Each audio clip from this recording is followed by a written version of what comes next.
नामं नामं रमानाथं भवानी सहितं भ्रमं सरस्वतीं गणाधीशं मातरं पितरं गुरुं। प्रवक्ता आधार पुरुषस्य नामः डॉक्टर कृष्ण नारायण झा, सहायक प्रोफेसर, जूथालाल संस्कृत महाविद्यालय, मझौलिया, पश्चिमी चंपारण।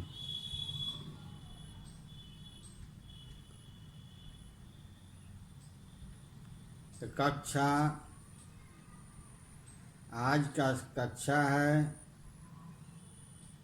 उपशास्त्री प्रथम खंड एवं द्वितीय खंड। निर्धारित पुस्तक का नाम है हितोपदेश मृतलाभ।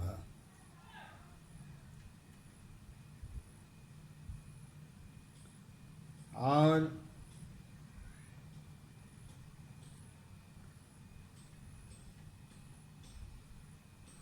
आज का शीर्षक है यानी विषय है पद व्याख्या,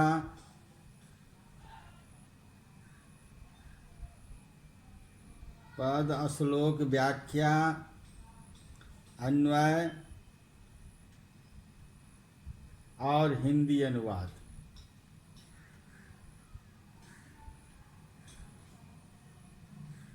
पूर्व पाठ में मैंने श्लोक की व्याख्या, अन्वय और हिंदी अनुवाद के रूप में बताए थे। माता शत्रु पिता बैरी, येन बालो न पाठितः, न शोभते हंस मध्ये बको यथा। इस श्लोक का व्याख्या है जिसके माता पिता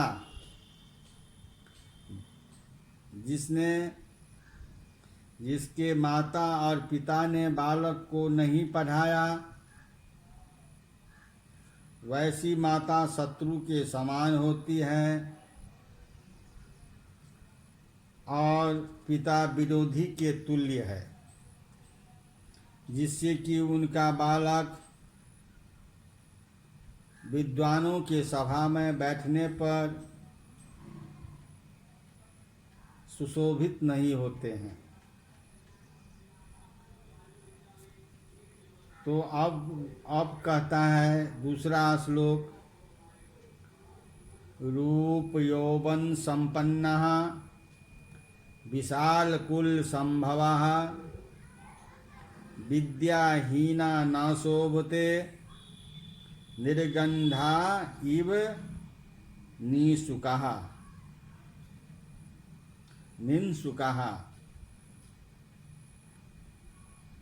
अब अस्मिन् श्लोकस्य अन्वयः।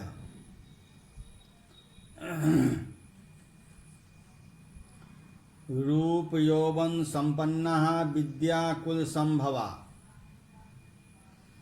रूप यौवन संपन्नः विशाल कुल संभवा, अपि विद्याहीनः सन्तः निर्गन्धाः निःशुकाः इव न शोभन्ते। अब इस श्लोक का व्याख्या जानेंगे। रूप यौवन संपन्ना, रूपम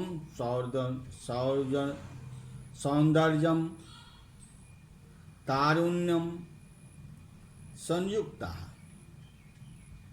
विशाल कुल संभवा अर्थात महावंश प्रसूता, महावंश में उत्पन्न मनुष्य। विशाल कुल संभवा अर्थात विशाल कुल से उत्पन्न। अपि जनः लोग, जनः अर्थात लोगः, विद्याहीनः शास्त्र अभ्यासेन रहितः अर्थात शास्त्र अभ्यास से रहित। संतः अर्थात निर्गंधा, संत निर्गंधा अर्थात सुगंध रहित। निशुंकः इवः अर्थात पलाश वृक्षः इवः न शोभन्ते शोभा न प्राप्तवन्तु।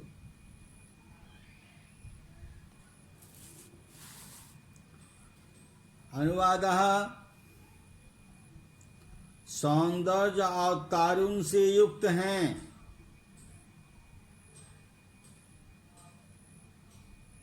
सौंदर्य और तारुण्य से युक्त और महाकुल में उत्पन्न होकर भी विद्या से रहित है। जन सुगंध से हीन ढाक के पेड़ के समान सुशोभित नहीं होते हैं।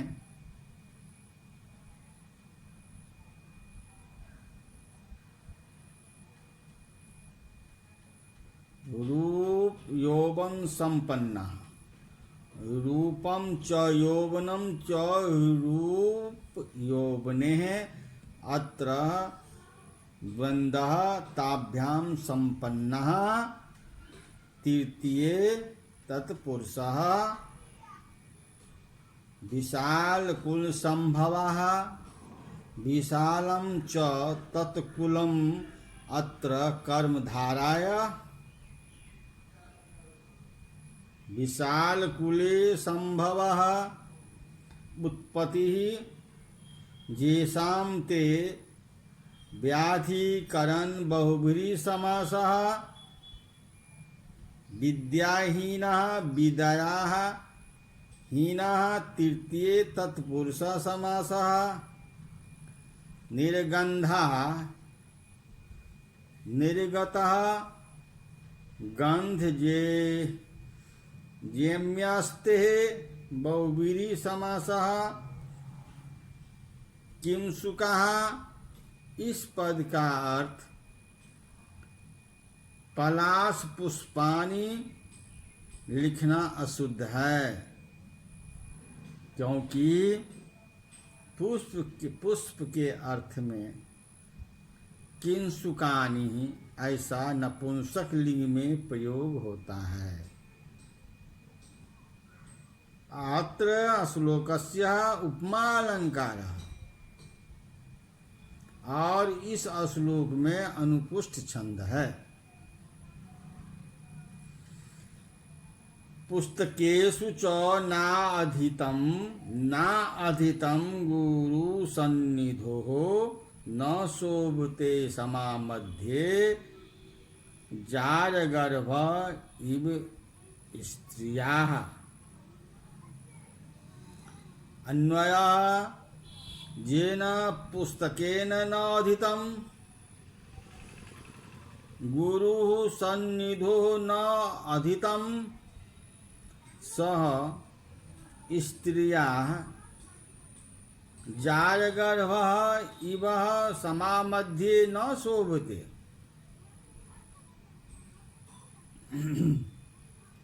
येन अर्थातः पुरुषेण पुस्तकेषु अर्थात शास्त्र ग्रंथेषु न अधीतं न पठितं एवं न गुरु सन्निधौ च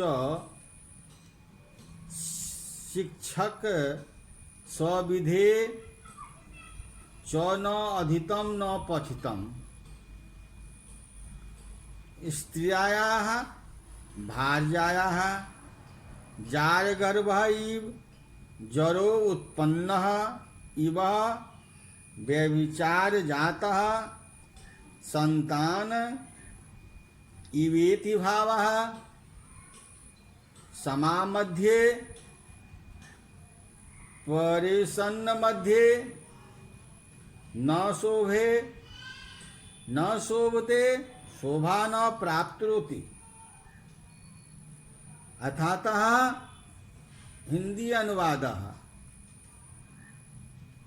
जिस पुरुष ने पुस्तकों में अध्ययन नहीं किया और न ही गुरु के समीप जाकर अध्ययन किया है, वह पुरुष स्त्री के जार से उत्पन्न संतान के समान सभा के बीच में शोभा को प्राप्त नहीं करता है। अधितम अधि इंगत्यक्त गुरु सन्निधो गुरु सन्निधि तस्मिन् तत्पुरुषः समासः जारगर्भः जरात गर्भो यस्य स व्याधिकरण बहुव्रीहि समासः गर्भो भून इमो समो इत्यमरः सभा मध्ये सभायाः मध्यम तस्मिन् तत्पुरुषः समासः और शोभते अर्थात शुभ लौट तत् अस अश्लोकः पुष्ट छंदः।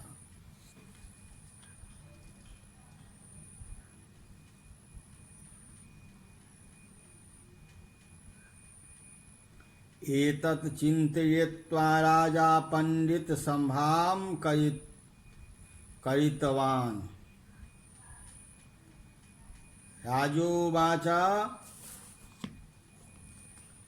भो भो पंडिताः श्रूयतां मम वचनम् अस्तित् कश्चित् सम्भूतो विद्वानः भो मम पुत्राणां नित्यम् उन्मार्गं विधानम्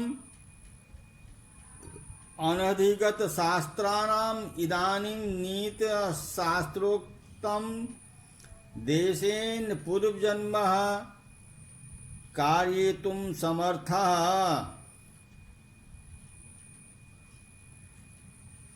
राजा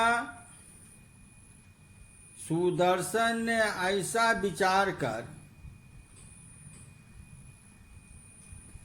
पंडितों की सभा बुलाई और उन्होंने कहा,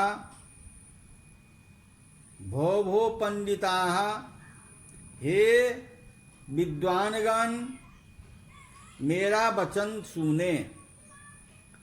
ऐसा कोई विद्वान है जो कि मेरे पुत्र कुमार्ग में चलने वाले को शास्त्रों के अध्ययन रहित है। मेरे पुत्रों को इस समय नीति शास्त्र के उपदेश से पुनर्जन्म कराने में समर्थ हो।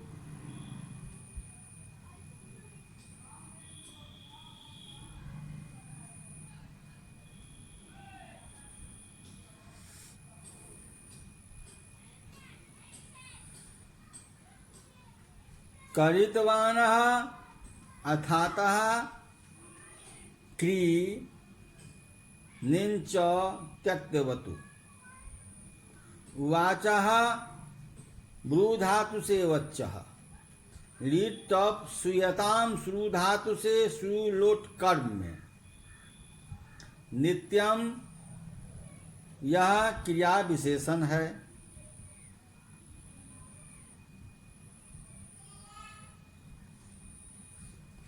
उन्मार्गामिनानाम उन्मार्गे गच्छतीति तच्छीला तेषाम् उन्मार्गः गमः नि उपपदः।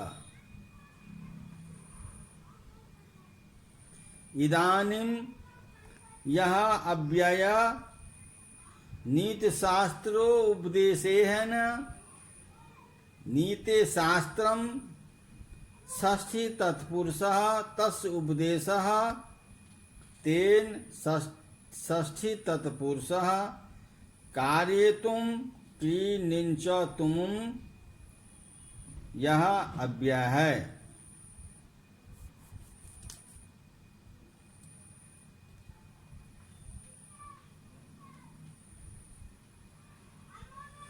काचः कांचन संसर्गात् धत्ते मारकीति धुतिं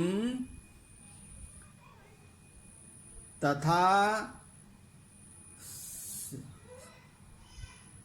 सत निधानम मूर्खो याति प्रवीणतान। अर्थात कांचा अर्थात शीशा सोने के संसर्ग से मरकत मणि पन्ने की समान कांति को धारण करता है, उसी प्रकार मूर्ख भी पंडितों के समीप में रहकर कार्य कुशलता को प्राप्त करता है। हीयते ही मतिरस्तात हीने सह समागमात् असमयस्य समतामेति विशिष्टं चैव विशिष्यताम्। अर्थात हेतातः मतिहीने स समागता हीयते समय सह समागतमातः समतान इति विशिष्टे समागमातः विशिष्टताम इति। हेतात हे वत्स मति अर्थात बुद्धि, हीने अर्थात नीचे, सह सर्पम समागमात संसर्गात हीयते अर्थात हीयते सर्गे आत्मतुल्य जने हैं। सह अर्थात समम समागम मागता संसर्गात समता तुल्यताम एति प्राप्नोति एवं च विशिष्टे स्वास्मात् प्रकिष्ठेत। अर्थात हे वत्स बुद्धि अपने से हीन पुरुषों से समागम होने से हीन को हो जाती है, अपने बरबरी के पुरुषों से समागम होने से तुल्यता को प्राप्त होती है, एवं अपने से बड़े पुरुषों से समागम होने से विशिष्टता को प्राप्त होती है। अतः महापुरुषों को संगति करना चाहिए। मति अथातः मन तिक्तः बुद्धि मनीषा धीसना धी प्रज्ञा सेवमुखी मति इतिमर हीने सह पद के योग से तृतीया समागता मात हेतु टाप एति इन लौतिप अत्र अनुपुष्टः छन्दः।